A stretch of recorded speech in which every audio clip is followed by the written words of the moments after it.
Negeri Sembilan ஜெலுபுவில் தனது durian பழத்தோட்டத்தில் இரத்த வெள்ளத்தில் இறந்து கிடந்த முதியவரின் பக்கத்தில் சொந்தமாக தயாரிக்கப்பட்ட சுடும் ஆயுதம் கண்டெடுக்கப்பட்டது. குவலக்லாவாங்கில் புதன்கிழமை இச்சம்பவம் நிகழ்ந்தது. 67 வயது அவ்வாடவர் கட்டையால் செய்யப்பட்ட துப்பாக்கியால் தன்னைத்தானே தவறுதலாக சுட்டுக் கொண்டதாக நம்பப்படுகிறது.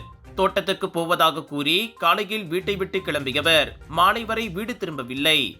இதையடுத்து குடும்பத்தார் போலீசில் புகார் செய்தனர். உடனடியாக டொரியான் தோட்டத்துக்கு விரைந்த போலீசார் முதியவரின் சடலத்தை மீட்டு சவ பரிசோதனைக்காக ரெம்பாவ் மருத்துவமனைக்கு அனுப்பி வைத்தனர். அச்சம்பவம் தற்போதைக்கு திடீர் மரணமாக வகைப்படுத்தப்பட்டாலும் விசாரணை தொடருவதாக ஜெலுபு போலீஸ் கூறியது. Sunshine Kids, the place where your kids shine, the fastest growing, award-winning, best preschool chain in the town.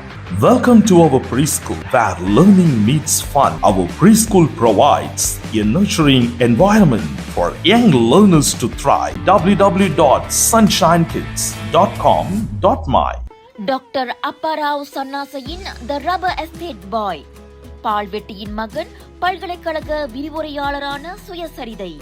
இவரின் மகள் டாக்டர் நிஷாந்தி அப்பாராவ் கைவண்ணத்தில் உருவான டிவினிட்டி இன் டைவர்சிட்டி 108 இந்து தெய்வங்களின் சுருக்க கதை.